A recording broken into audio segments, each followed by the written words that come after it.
Leeds. It's been a while since I've streamed, and I started very well today, insofar as I forgot the main cable. So you can see I've got these in today, which I never normally wear for a live stream, but I forgot the cable for my Rode microphones.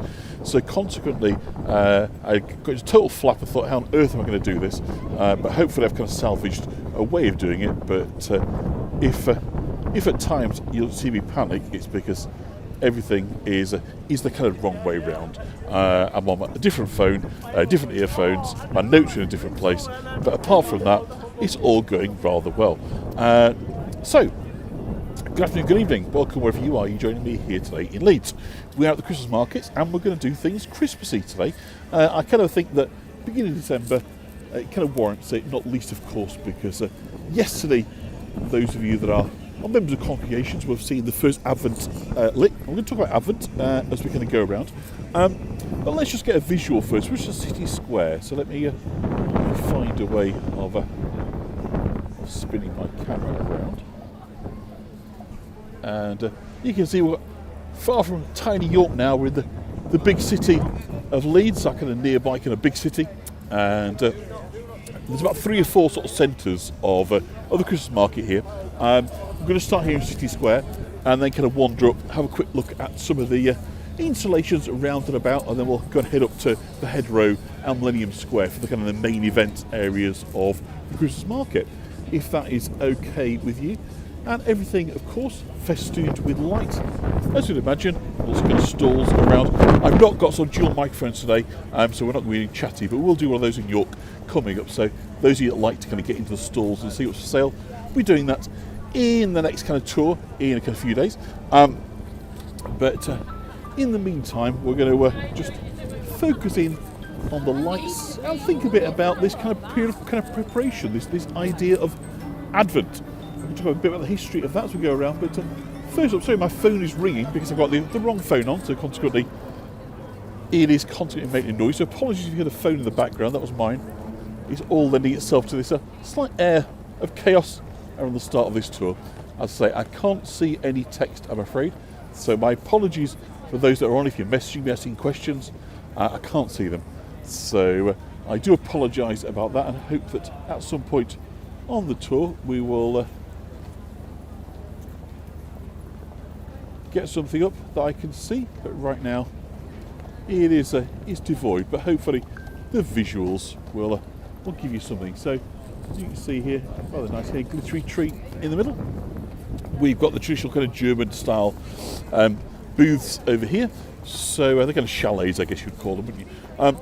So we're going to have a kind of wander up and we're going to kind of walk through and look at the lights and just try and give you a sense of Christmas in this city. Very different, of course, to York, much bigger, more commercial, much more kind of multicultural, which again is kind of reflected in the kind of food offering. So it's not just your kind of standard offers here. You're going to get food from all over the world, reflected, as well as lots of sweet, sugary, kind of Christmassy sort of favourites, things you'd expect to find indulging yourself. It's actually my second Christmas market. I was in Newcastle a couple of weeks ago, or last week was it? I forget which. And that was fabulous too.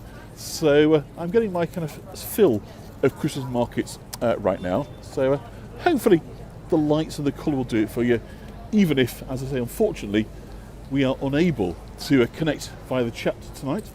Although at some point that may pop up on the tour, in which case I'll let you know. And if you've seen that question before, do put it in once again, and I'll see what we can do. But my apologies for the lack of that normal functionality. But nonetheless, let's try not to worry about what we don't have and focus in on what we do. So kind of rather nice light installation over here.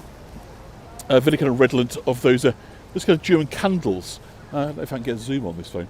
That you put in and you heat up your light candles underneath and the windmill goes around. Because I rather like those. They're very cute. There's a really big one, really good one in Newcastle city centre. But anyway, we're not in Newcastle, so let's talk about Leeds. So central Leeds, we're about 25 miles from York. There's like a place setting, which is the west, so we're in kind of West Yorkshire now. And Leeds is the kind of the major sort of financial and commerce centre for the region. So kind of Leeds and Sheffield, the two biggest cities. So as I say, everything on a very, very different scale to York, which is great. Leeds kind of does lots of things that York isn't able to do. The big events, the big venues and so forth, sports. So consequently, it's quite nice. We can access it on our doorstep. And of course, a great place to come for Christmas shopping. The Trinity, we're going to pop in just a minute, of course, is an absolute jewel this time of year. So let's just talk a bit then about Advent as we're kind of walking down towards the main area of the market. And as I say, for those, well, even if you're not involved in a church, you may be aware that yesterday was the first Advent candles would have been lit to mark the beginnings of Advent. And even churches that are kind of adverse to sort of liturgical practices tend to find a way, kind of an important element for us to begin this kind of countdown. And so I thought I might dig into a bit about the story of kind of where Advent comes from, and the earliest kind of datings that we have. Really, it's impossible to kind of determine, but obviously we can talk about the earliest records that we've got. And the start of Easter in Christian history is obviously far more easily tied to Passover, albeit in kind of a sort of slightly different dating. So it's easier for us to kind of talk about the forerunners, the beginnings of Easter, during the kind of December solstice. So it ended as an end of year sort of marker. It worked kind of really well with the calendar, and Easter worked at the other end. So you'd got a kind of major... Right, you disrupted this. Thank you very much. Say hello to people all back, please, and have some silence. Thank you so much. Life of Jesus. So we're just kind of walking along there. As you see, we are a fairly lively street scene. Folk are always keen to get themselves involved and on camera, which is great, of course. But give them their moment of celebrity, and they can have their little bit of fun, and we can get on with our business. I think there's a slightly weak signal down here, so I do apologise. Probably the number of people that aren't around, but hopefully you're getting enough to get a sense of the lights and are able to enjoy the colour, because the light obviously going down now this time of day. And let us just swing around. So I think we're coming up towards the Trinity, which hopefully we can just pop into. They won't get all cross with us. Obviously the difficulty at times with some of these places is they're kind of private spaces, so we're respectful.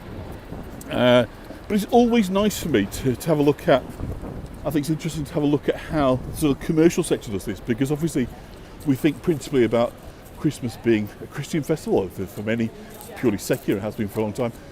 But obviously what there's this other side, isn't there, that even for those that aren't in the least bit spiritual or don't follow the teachings of Christ, it is still a festival of enjoyment, a winter festival, where traditionally people sort of share gifts. So there's definitely this kind of commercial giving family element to it, whatever you want to call that, and the commercial, I think, very much kind of fills that space, doesn't it? It provides us with opportunity to light the lights and be decorated. I just thought this looked absolutely fab. So I'm going to go up. We may, of course, get pulled by security. I hope not, because this is lovely. But as ever, the sort of commercial spaces, I think, can add quite a lot to our enjoyment of this, just because they have the budgets now that obviously go way beyond what local authorities and councils are able to kind of put in. So consequently, you tend to see kind of more kind of established, interesting signs within the commercial centres than perhaps you would on the street. So let's have a quick look at this. I think this looks fab.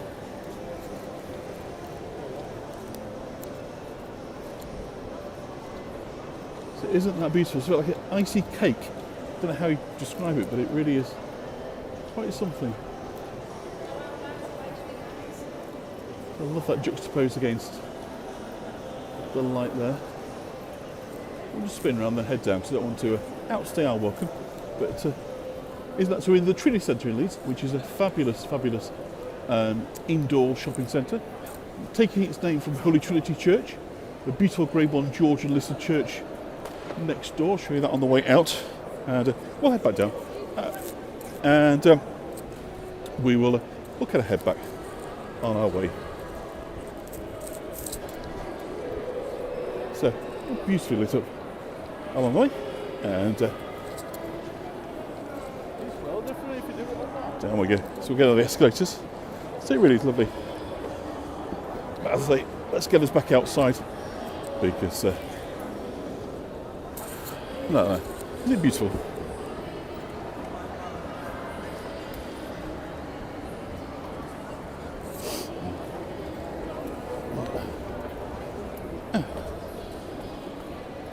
So back outside, we're going to have a walk up Briggate and up towards the head road, Millennium Square, where the main elements of the Christmas market are located. So unlike York, in Leeds, it's kind of spread around, which is great. I think it sort of means that footfall isn't all concentrated in one area, one of the problems that York struggles with a little bit. Too many people in too small a space. So consequently, Leeds it's a much bigger sort of retail area in the first place, so consequently it's more kind of spread out. So we're going to have a look in a minute at the lights of that.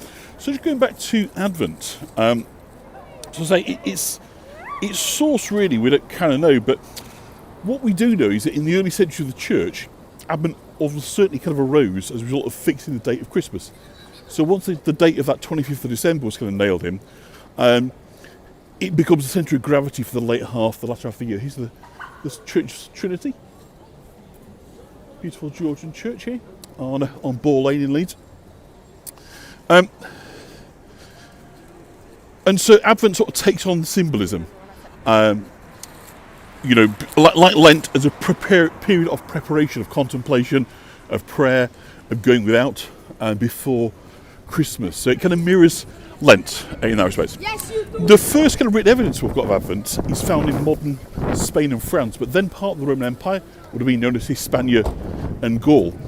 And probably the earliest official mention of Advent practices comes from the Council of Saragossa in AD 380, when they came together to discuss a threat of a heresy, actually, a Gnostic-inspired movement called Priscillianism.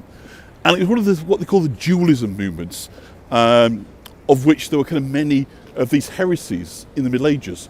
And dualism is the idea that there are kind of two things to worship, of rather than accepting the kind of Holy Trinity, that, you know, that the God, the Son and the Spirit all come together in one, that there's this actual separation between the mind and the body, between Jesus and God. So dualism was a heresy, but it's a very stubborn heresy that kind of keeps popping up. So basically, they come together in 380 to deal with this latest outbreak of this heresy, and decide the best thing to do is to advise people to pray on a daily basis from the 17th of December through into Christmas.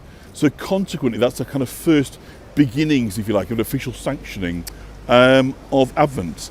So between December 17th and the 29th, rather. So it's had various origins, but as I say, its roots largely go back to the 4th and 5th century, and it's this idea of a preparatory period. But we'll come back to it. Let's just have a look now on these light installations here as we're walking along Briggate. So Briggate is, I suppose, kind of the main, or one of the main shopping streets here in Leeds. It's the one where you can access the Victorian quarter, the beautiful indoor Victorian arcades. You've got Trinity leads off onto it. You've got Harvey Nichols, so the very kind of top-end kind of retail offer is here in the centre of Leeds on Briggate. So this is, I suppose, for want of a better description, the kind of centre of what Leeds has to offer. And quite a lot of top-end stores down here. So if you're going to Leeds, you're definitely going to want to come in and drop in on Briggate for your higher-end shopping needs. Of course, there are lots and lots of artisan stuff. Obviously, a fantastic indoor market here. There's a very, very varied sort of retail offer. So it's not simply all about the high-end labels and glamour, but certainly if that's what you're looking for, then this area, Leeds, is definitely going to be where you're going to be drawn to. So interesting looking at the sculptures this year, quite abstract. I think last time we came to Leeds for Christmas lights, there were kind of quotes, like inspiring quotes, if you remember, in neon lights going across. So again, they've continued this year, it wasn't last year, a couple of years ago, I think, with a sort of fairly abstract, just interesting interpretations of Christmas light. And light, of course, is an incredibly important motif wherever you are in the world, the darkest period, and going right the way back to our very earliest, communities of life. People celebrated or looked forward to the return of the light. So Christmas, winter festival, pagan festival, whatever it's kind of called previously, Roman Saturnalia, of course, Greek versions, and kind of variety of forms that come before Christmas. were all about festivals of light in midwinter. So when the days are shortest, the days are coldest, you can't stick a spade in the ground because the ground is effectively frozen and cold. It's at that time people come together and they pray for the return of the light, and of course what that brings with it, the light, the good harvest, happiness, health, warmer days, longer evenings, and so forth. So light is this motif, of course, that is central to the winter festival, but of course central to Christianity as well. Jesus says, I am the light of the world, doesn't he? We light candles of hope and belief. So light is kind of the enduring kind of motif of winter. And so the lights, electric lights, whether here, Blackpool, wherever they're done fabulously, is, of course, a repetition, a re-enhancement of this idea that in the darkness we light up. And with colour and light it brings us hope and happiness. And so consequently we look forward to the winter festival. That's looking rather nice down there. So everywhere you're looking now, and this is, as I say, a combination really between what the Leeds Council, the events people here in the city are doing to obviously help get visitors, get boots on the street, which is great if you look at it out. It's busy now. This is a Monday evening, so it's not like we are, on a weekend. I'm sure on a weekend this would be totally rammed, and solid with people. So it's doing a good job. There are people here on a Monday evening, spending money, which is great. That's exactly, of course, what these are now here to do, really, is use the light to make us feel welcome, to come in, spend more money, and to broaden the shoulders, as they say, of the retail. So instead of just spending all our money Christmas shopping on a weekend, people are going to come out after work, stay a bit after work, come into town, and avail themselves of the facilities. And I've got a chap over here, this side selling us very wonderful smelling sweet corn, over here a more traditional offer of roasted chestnuts, which both fill the air two very different ways on both sides. So chestnuts on one side, sweet corn on the other, but both available for your delectation. So again, just carrying on these lights. So I forget a slight wobble on there, so quite a wind coming down now through. And again, for those that have joined recently, my apologies, I'm not able to see the script tonight. We had a sort of slight techie letdown. I'm on a different phone, so consequently I am limited to what I can do tonight. But hopefully you get the pictures and you get the visuals. So you get the pictures, and again me rabbiting on. So hopefully, if I don't get run over by one of these delivery guys, which is always a kind of major fate in itself, because they do fly around, then we'll get you up into the main Christmas market areas. But right now, just really enjoying the commercial area. So this is the Victoria Quarter. I don't know if I'll be able to film in into security, but I'll just try and give you a sense of beautiful indoor Victorian arcades around here. Leeds, of course, was a very, very wealthy merchant city in the 19th century, and so consequently what you've got is a reflection of that in terms of the quality of the retail offer. So these indoor arcades are absolutely beautiful. You see the beautiful gold lights around. So as I say, for those that are into key designer labels, clothes, footwear and so forth, as well as everything kind of goes with it, the pampering, the preening, all those kind of those wonderful elements of spoiling yourself in the retail moment. This is where you want to be in Leeds. The Victoria Quarter, it really is the top end. It's nice and warm in here as well. It's much warmer on my hands, so I'm inclined to stay in here for a moment or two. Let us soak up the ambience and let my hands defrost from holding the gimbal in the cold. But I think we'll walk on. But isn't it lovely? At some point we'll try and get a proper tour inside, because it really is fabulous, much bigger than it looks, and it is an absolute delight. Isn't that beautiful? I hope you're enjoying the light, particularly if it's light wherever you are. And obviously now you're sort of tuning in here to us in England, in Yorkshire, and seeing if it's kind of middle of the morning where you are, and here it's dark. It's kind of a nice contrast out. So just going to pull back. So as I say, that's Victoria Quarter, Queen's Arcade on the other side, and famously Harvey Nichols there in the middle, a high-end kind of department store, and looking down across Briggate there with some lovely, lovely lights. Just going to pull my trousers. Oh. Again, I'm getting things about weak signals. If it is jerky, if it's delayed a bit, I apologise. I think it's just the sheer amount of people is very, very busy here. And I'll give you another sense here. This is the County Arcade next door to the Victoria Arcade. Again, another very beautiful Victorian strip that is lit up and looking resplendent, I think is the word. So we'll just stand here to the doorway and just give you a shot of that. Isn't that something? Absolutely beautiful. It really is the gem of Leeds are these two arcades up here. So I really do look fabulous. But anyway, let's push on up towards Millennium Square. And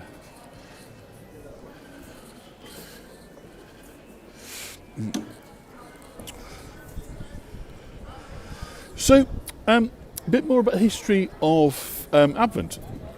There's a historical source that says in Tours in France, it's what Tours, Tours.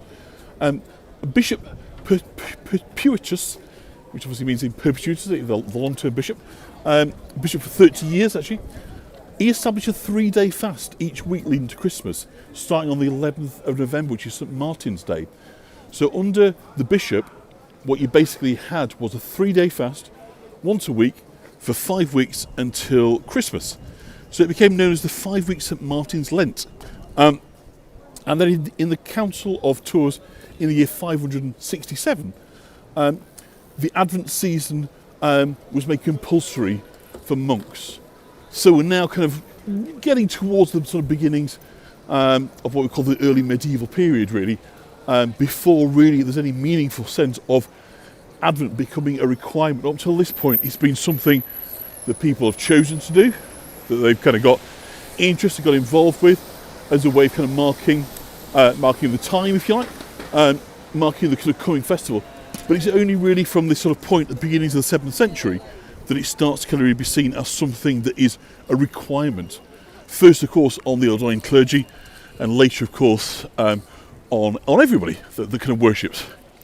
So it's emerged really as this kind of period of Lent, initially 24 days of fasting, penance, prayer, and readiness for celebrating Christ's birth and baptism of the new Christians.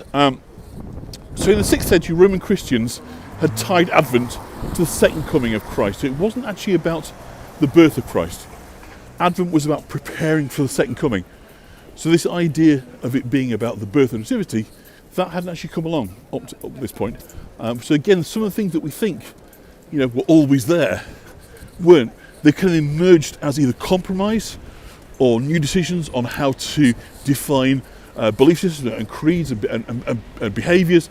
New kind of catechisms written in the Catholic Church setting out what it means to be faithful, what practices you need to follow. So it's not all in one place, it's all at one time.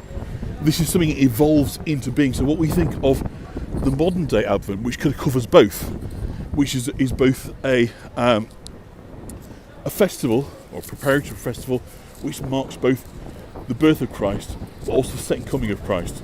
So Adventus, coming, voyage, in Latin, is covering both elements of that.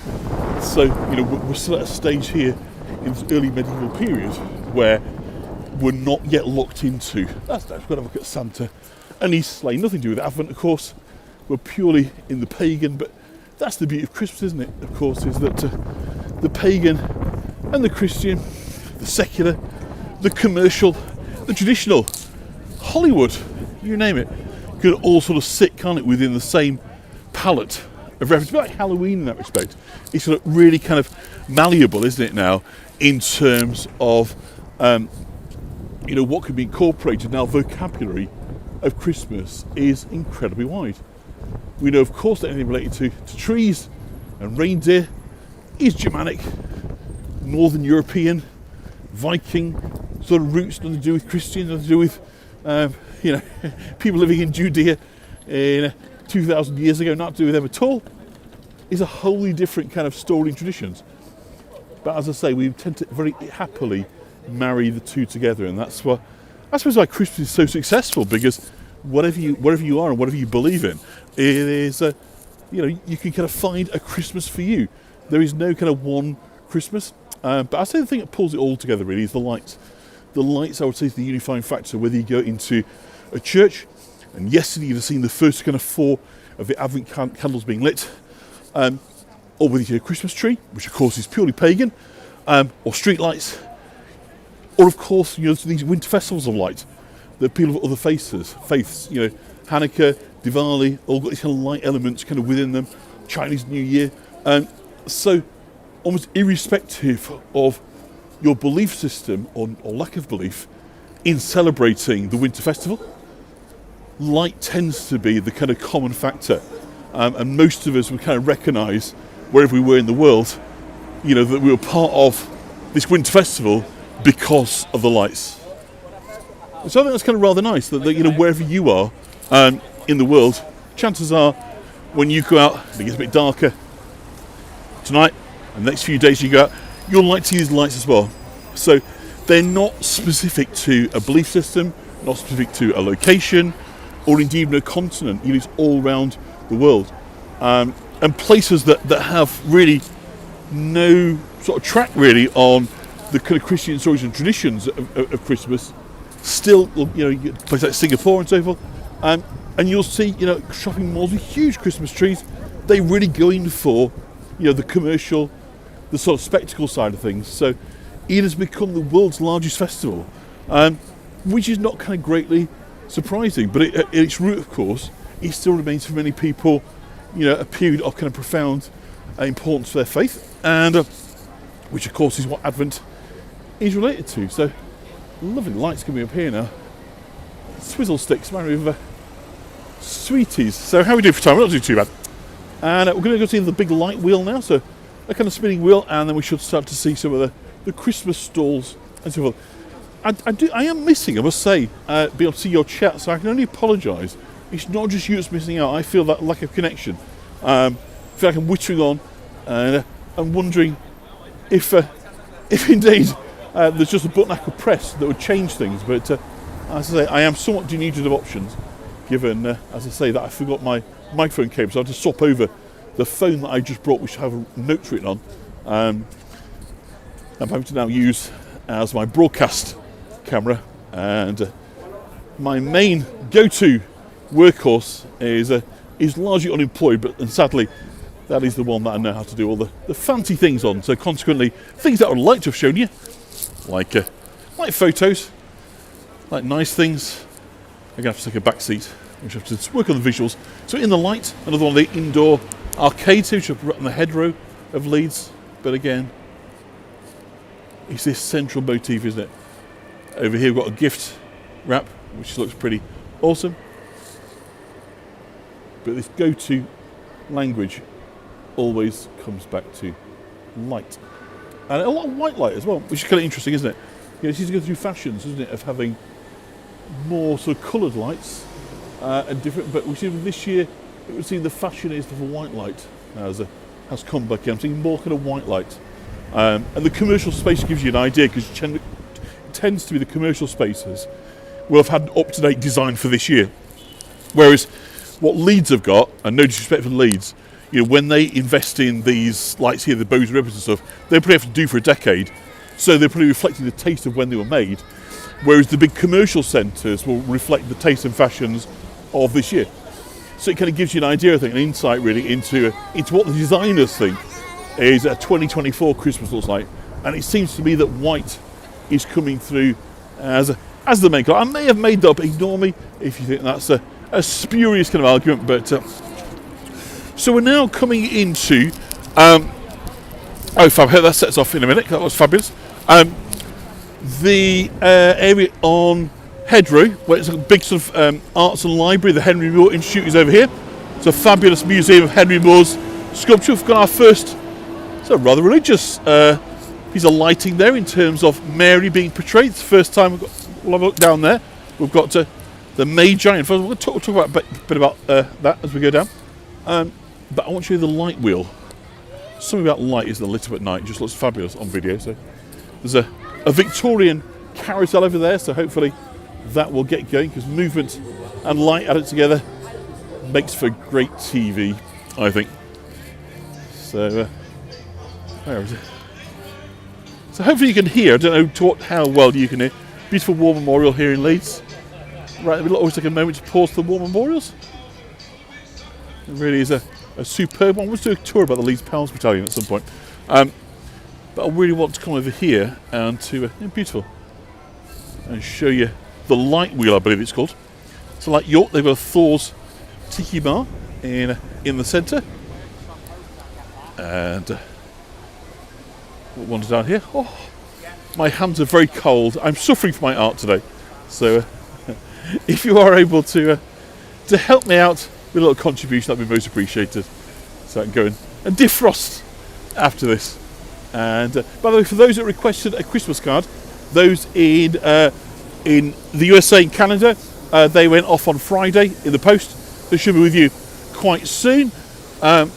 Very sad to hear the news of Sue Smith. I'd actually sent her a card only a day or two before, so that's going to arrive for her. But hopefully her family will open that and reflect on the fact that she had this other family as well, connecting her to the world. So just take a moment to think about Sue. Never knew to pronounce the name. Smiggle Smith, it's Smiggle Smith. Anyway, Sue, you are remembered with fondness in this community. And as I say, a Christmas card is coming over from York. So hopefully, as I say, a family will find that, open that, and they'll be reminded of Sue's great commitment and passion for this community. So here we are, big wheel time. I don't know how you feel about big wheels. I'd love to see your comments on there. Personally, I like looking at them. I'm not a huge fan. I don't mind when they're on the bottom. When they start going up and they're rocking backwards and forwards, I'm not great on that. And as you can see, it's the kind of lateral movement, as they kind of, that slight rock that you get, that's what I don't like, I've got to be honest. So if you are an aficionado of big wheels, then our apologies for my rather gutless lack of appreciation for them. But yeah, this spinning and going around, I don't need it. Perfectly happy just to sit and take the viewing without any of that nonsense. I don't know how you feel, but anyway, let's just try and get a nice shot, because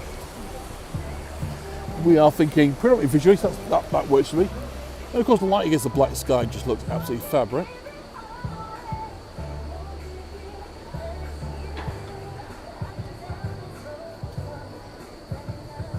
And it just pulls in, doesn't it? I mean, I think that's the other power about light, isn't it? That it's not simply this winter festival, is we're drawn to it. And I suspect that there's something, almost primeval, if you think about it. Our earlier settlements as humans, we gather around the fire, don't we? To feel safe.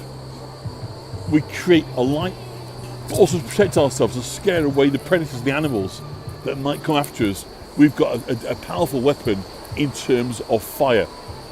So the idea of all drawing close around a light source and a heat source, I think, is part of our kind of human story, going back to the earliest, and this is Leeds Town Hall, by the way, going back to the very, very earliest times.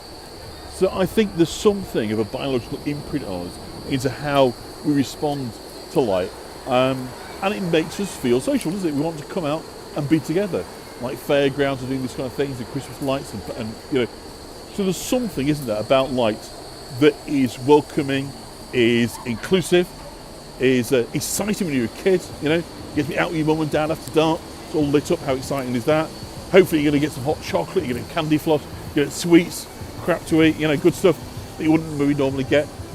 So I think for many of us, probably most of us really, we've got these very, very positive associations with light and winter light sort of shot through our kind of memories. I'd say it's very much kind of part of our culture to enjoy the light at this time of year. So let me just get,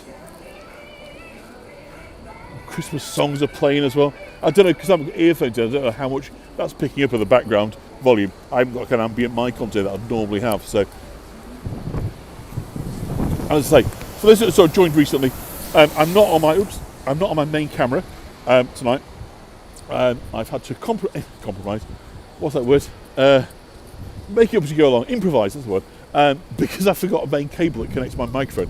So I had to get my old phone instead and use earphones. So I've actually got a corded connection to the microphone. And so consequently, I don't know to what degree you can hear the outside world or not.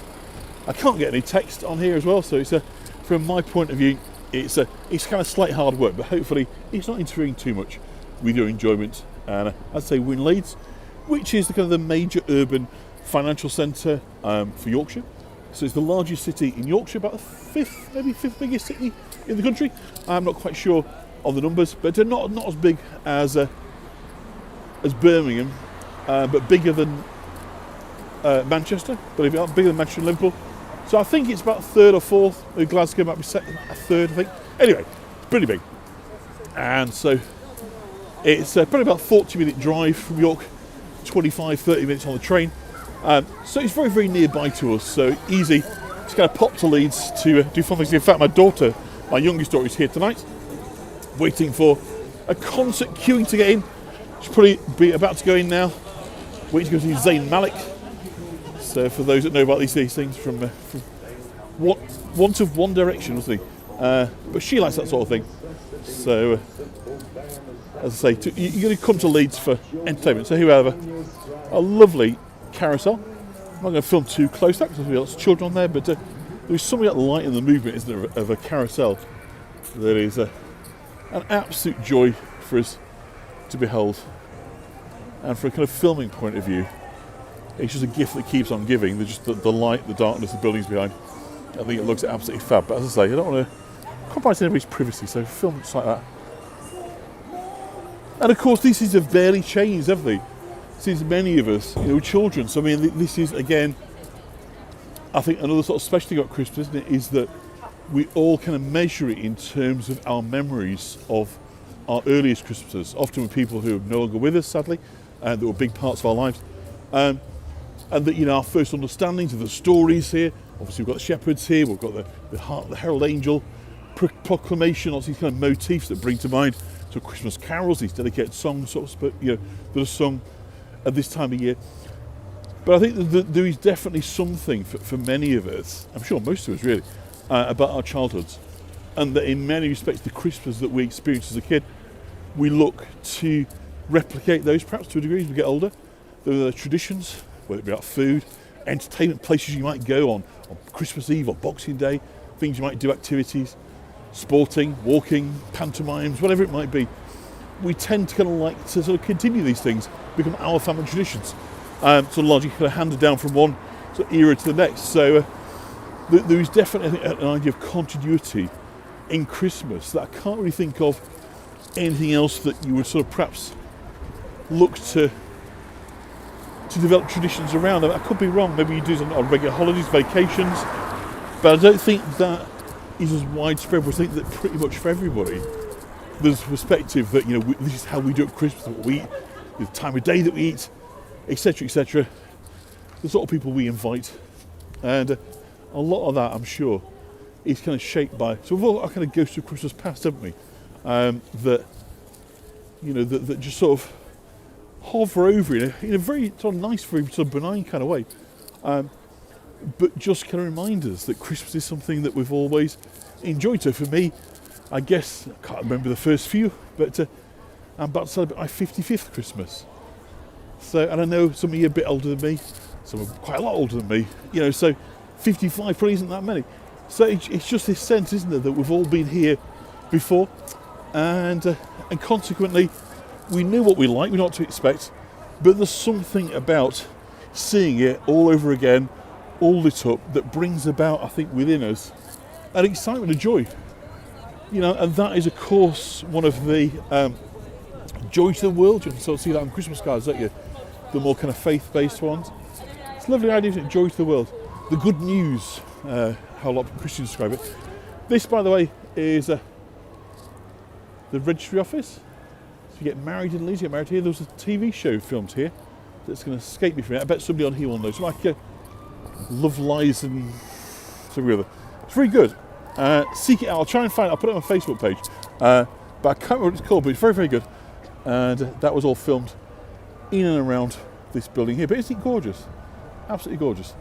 So, as you can see here, it is it's dialed up now. We're sort of getting into the main sort of area, sort of very Instagrammy, if you like, so they're consequently really kind of setting their stall out to kind of capture the attention. We're doing a good job. It looks very nice. Got the first nutcrackers that we've seen this year in Leeds. A lot nicer actually, the ones you see in York. The ones in York are a bit fierce, I think, but I don't mind that one too much. It's a rather benign looking nutcracker. Doesn't look angry for a start. Hasn't got any sort of face for chewing the bottom off Brazil nuts. It's got a riot of light going on down here, but I like it. It's all right. It's reminding me of Blackpool. It's definitely got a Blackpool sort of quality to it, which is which is no bad thing. I don't know if Lethargy's on. I can't see who's on, but if Lethargy's on, hello to Lethargy and our friends over in Blackpool. What a fabulous place that is, but a bit too far these days with the numbers we get to warrant a tour. But very much enjoyed it in years gone by when we could get a lot more people on tours to allow us to be able to spend a bit more. I'm going to look at that. The marshmallows, toasted marshmallows, looking absolutely fabulous. I feel the heat on my face from here. I could stand here for a while, I'll tell you that. But I've been nicking some of these marshmallows. So I don't know if that's one of our traditions, but is that does that cross over beyond this country? I guess it must do. But there's nothing finer than having a giant marshmallow toasted in the fire. Very, very sugary sweet, of course. But that's what Christmas is for, isn't it? Is filling your face full of nice things. Saying go hang the diet. It can wait until January. January's miserable enough, isn't it? So let's put off the miserable things until Christmas. So again, Caribbean Christmas bar. You wouldn't really see that in York, but reflecting, of course, a much more multicultural community of Leeds. So it's nice to see the Christmas markets are kind of reflecting the city as it is. That's a wander over here. So there's a really sort of strong aroma. So I'm going to say smell. That sounds awful. A lovely aroma in the air from the toasted marshmallows. You're filling the nostrils. We've got Christmas crumbles over here. So everywhere now. So coming to the main area of the Christmas market now. Here and kind of around the corner is the main area of the hut. So hopefully you kind of see what I meant in terms of the way that it's kind of spread out across quite a sort of wide footprint here in Leeds. Unlike York, where it's a bit concentrated, just in one or two streets, in Leeds, it's much more sort of scattered. So to me, it works really well. You get a really kind of nice experience and a walk as well. And you're not tripping over people. Although, of course, I must add, we're doing this on a Monday evening. If we were here on a Saturday afternoon, Saturday tea time, it may well be that it will be absolutely just too much, and will be kind of sort of stifling. But as it stands, it is very different. So garlic mushroom, I've never seen garlic mushrooms on a Christmas market before, but I must say they smell fabulous. So it just goes, everything can be part of Christmas. Christmas is Yorkshire pudding wrap. Now, Yorkshire pudding wraps were invented in York, so these people could probably get sued. No, I'm joking. But it is a York invention, and but everybody wants a piece of it, right? Everyone gets the idea. Yorkshire pudding with lovely stuff inside it. Yorkshire pudding wrap. What's not to love? Absolutely brilliant idea. But yeah, invented by the Yorkshire Roast Company on Petergate in York. So again, just looking absolutely splendid. So yeah, so Advent, which I've got voting for, Advent calendars, really, really important. They're going to start, the sort of various antecedents of them, but actually the first Advent calendar dates to 1908, and it's published in Germany. The kind of the traditional idea that we'd have now, which is 24 days and then 25 for Christmas, with a little picture behind it, which is religious scenes. And of course, then once they got launched, they became very popular very quickly. And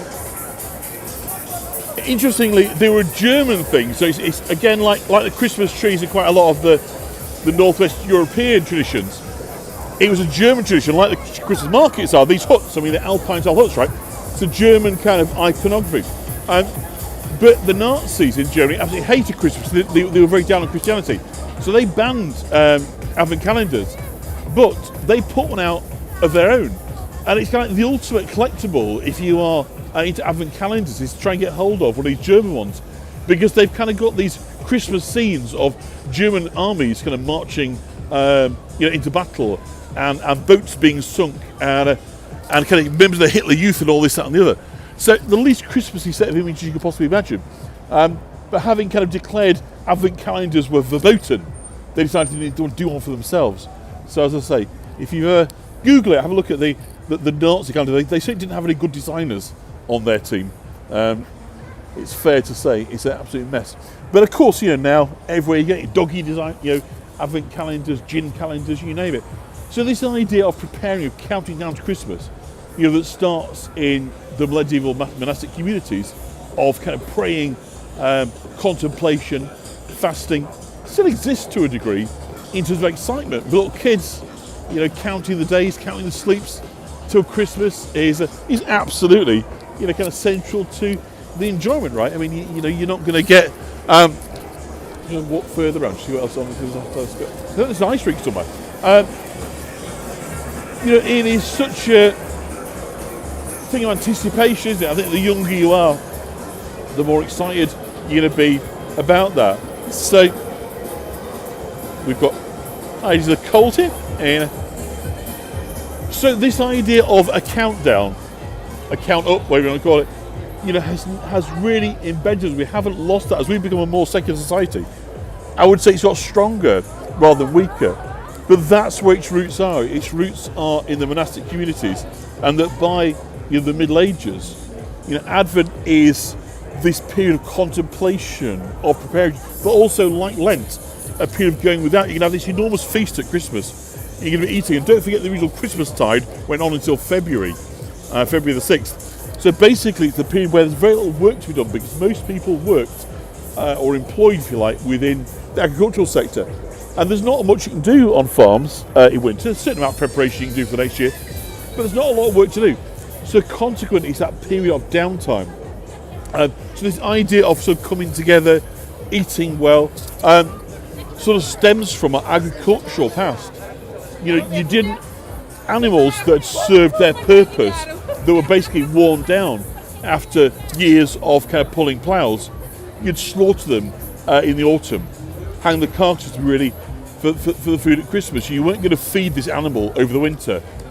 Okay, so consequently, you got a time off work, coming together, family, friends, gifts being exchanged, good food, better food probably than a lot of people would eat for around the rest of the year. It's all kind of wrapped up in Christmas. But it is, as I say, it's got obviously this other element which is rooted in the fact that it is the winter solstice. It's the days that are the shortest. See what's down here. See if we can see. I don't know what's down here. We may have to come back up because I'm not quite sure if there's anything to see down here. So it's this period of the shortest days, the fewest hours of daylight, coldest weather, not much happening agriculturally. And so it's the obvious time for rest and recuperation, but also time for kind of coming back together, for re-establishing their kind of social links, friendship, seeing friends and family and so forth, and everything that kind of goes with that. There's not much on this side, so we'll go back in there. So everything about Christmas, or the winter break, whatever you want to call it, was about this kind of treating yourself. It was the highlight of the year. So obviously, if that also had a very strong religious component as well, of reminding us that Jesus has come together to be our saviour, even happier still. But almost irrespective, and so to this day, it doesn't so much matter what people's sort of core belief is around Christmas, or the Winter Festival, because you still get to enjoy all the nice things, the candy canes, the toys, the gifts, the Christmas movies, whatever it is that people like. This idea that actually, for a few days of the year we can be nice to each other, we can care for the people, we can put ourselves secondary. There's something very magical and special about that. It gives us an idea that there's a better way of life that we could lead if we could bring ourselves to embrace it. But perhaps also make Christmas special, that in fact it is the one time of the year where we're encouraged to put our needs secondary and think of those either with less, or think of us, of just our children and our friends and family, and want to express our love for them, by gifting, by giving them nice things, or the times think, oh gosh, what will they want? That's always the dilemma, isn't it? What is the perfect present in these situations? But I think there's something, it's good for us, isn't it, to spend some time where our needs are secondary to a degree, and I hadn't seen that before. Humphrey like that. I think he'd very much like his own sleigh. So doggy's sleigh there. And this is what they call Millennium Square here in Leeds. We're kind of right in the centre. A centre up here as well. So yeah, I think a period of time where we focus on thinking about other people rather than our own immediate needs is probably a good thing. And that those that think or believe fervently we've lost the meaning of Christmas, I hear to a degree where they're coming from, but I don't think that's entirely true. Because I think as long as there's this focus on gifting and bringing people in, inviting people that might be on their own on Christmas Day to come and spend some time with us, reaching out to people that perhaps haven't got the social connections they once had, I think that is the spirit of Christmas. I firmly do. Or looking after people, or bringing animals, or doing whatever it is that you can do, volunteering on Christmas. All these things actually, they tend to bring out in us a desire to make a difference, to be better people, and try and make the world a bit of a better place. So I think Christmas is pretty safe. I think it's very special. Of course it's commercial. Everything here you can see is for sale.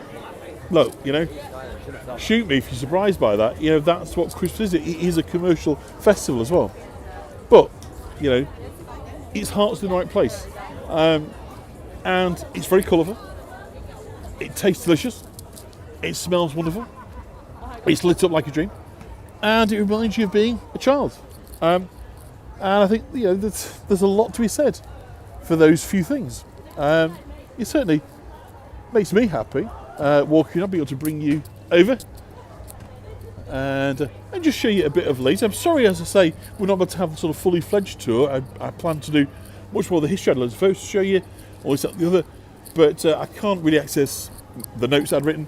I can't access any images. I can't see any text. So we've had to improvise to a degree. I hope that it hasn't been too much of a letdown in that respect. I'm going to bring us around one more time, just to kind of take in the sights and smells. I think what we'll do is we'll do one in York. Maybe do a couple in York. We'll do one perhaps we talk to the stall holders and get into the stalls like we normally do, but perhaps one where we'll do a bit more about the history of Christmas. I'll have the cables next time. I can only blame myself, by the way.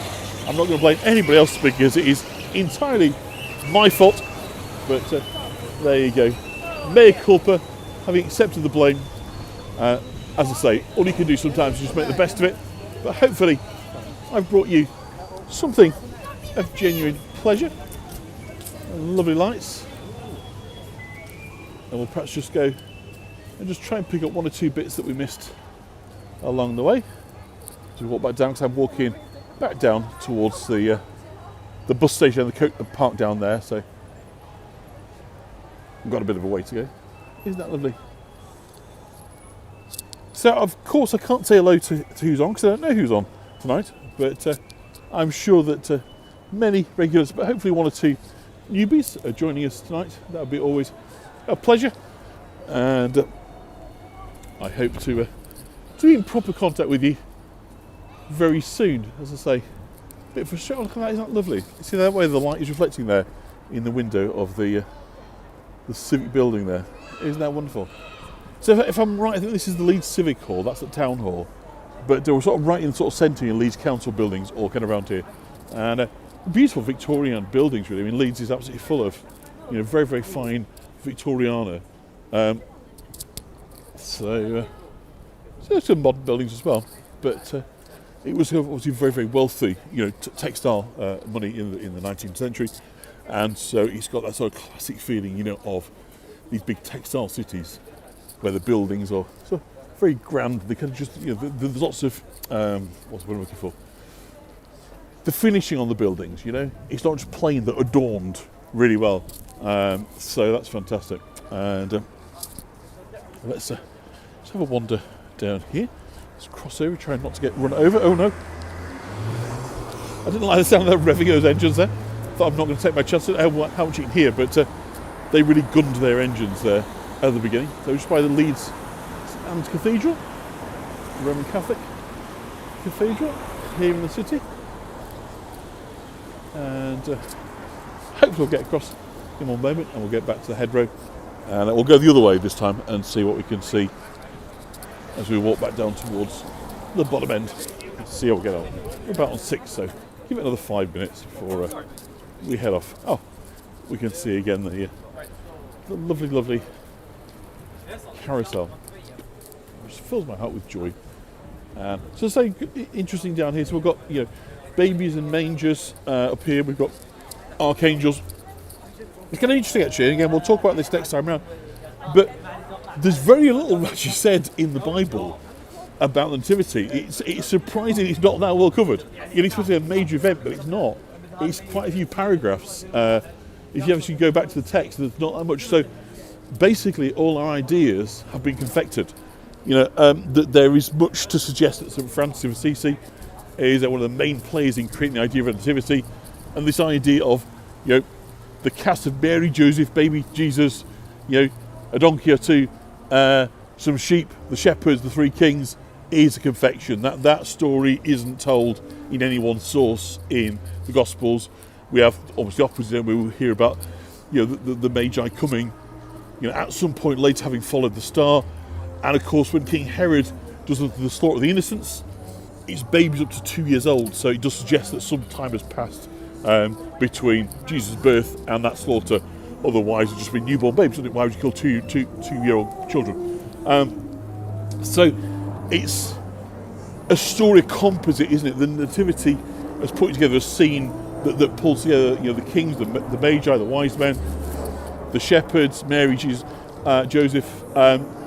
It works very well for us as a way of thinking about the story and the kind of main cast. But as I say, it's based on historical interpretation of those things, as opposed to it being a fixed representation of what's written down in the Gospels. Because, as I say, it's really surprising when you go to the Gospels of actually how little is really written down. And again, in the early church, right really until the early to mid to high medieval period, Christmas doesn't have anything like the heft of Easter. And there's a reason for that.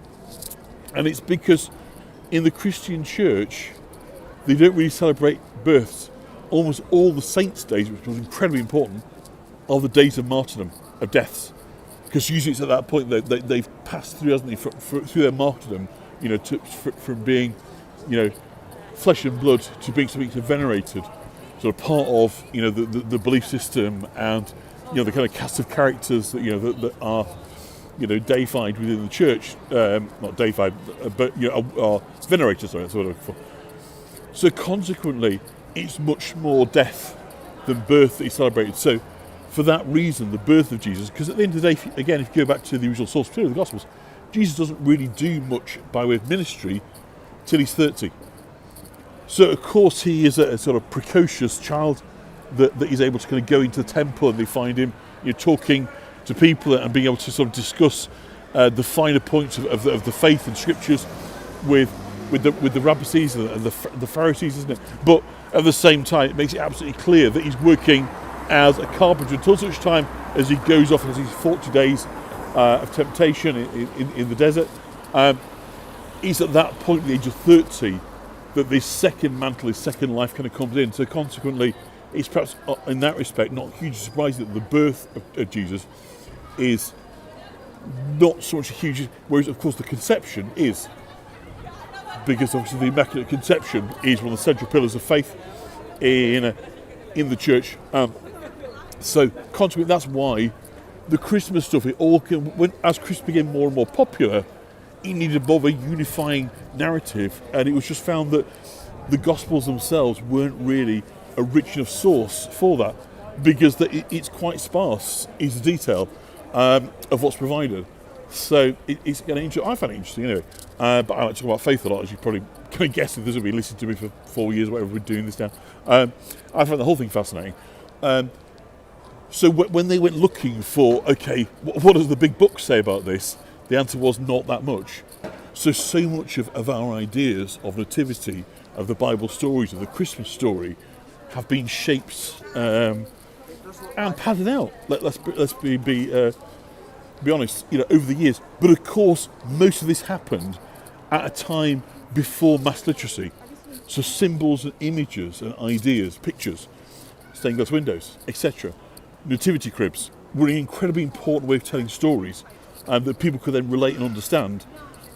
So they worked for a pre-literate society. But of course, in doing so, they became so iconic and so entrenched in our way of thinking about it, our visual imagery around Christmas, that we've come to think of it as the Christmas story, or the greatest story ever told, isn't it, the Hollywood version? Whereas that is a man-made confection. It's not what happened, or at least it's not what's related within the Gospels. It is it's a way of presenting the story. So hopefully that is a bit of a primer of how we kind of got here. Let's say we'll try and do some more Christmas history somewhere else, because I do find it fascinating. I hope you do too. But I just thought we'd end up where we started, take a sort of slightly different route through. That you've enjoyed the lights, you've enjoyed a badminton. I hope that even though I can't read your chat, you've been able to chat to each other. and chew the fat and talk about your Christmas memories and what you like, what you're less keen on. For those, it is a period of important faith. Brilliant. You know, I think that's wonderful. For everybody else, you know, it's wonderful too, because it's, as I say, Christmas is nothing if not amenable to people of faith and people of no faith and people of curiosity. There isn't any one thing you have to believe to enjoy it or to feel. It's nice to get together with family and friends and enjoy a bit of the good things, whether that's good food, time off work, parties, entertainment, whatever it is that floats your boat at Christmas. It's there for everybody. It's there for all of us. So I think hopefully you've had a sense of what is on offer at Leeds Christmas Market this year. I wholeheartedly recommend it. If you are in the area, if you're visiting York, you know, just jump on the train. It is so near. It's literally sort of 25-minute train journey, and you'll be here in central Leeds. And as you can see, sorry, just get a taxi. We're straight out of the station, so for orientation, the station is just behind us over here. That little building with the columns on the top, that's the station hotel, Queen's Hotel. And immediately you're out of the station, well then you're into the Christmas market.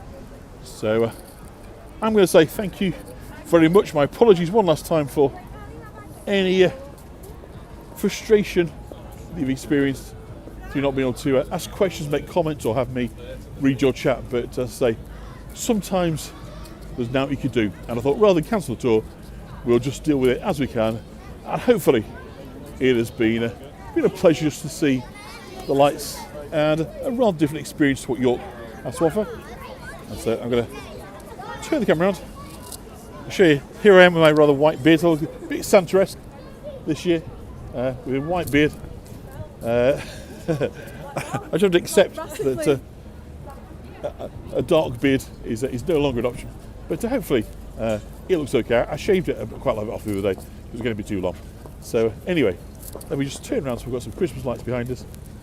And I'm going to say goodbye from Leeds, and I hope to see you all very, very soon. So thank you for joining me, and goodbye. Bye-bye.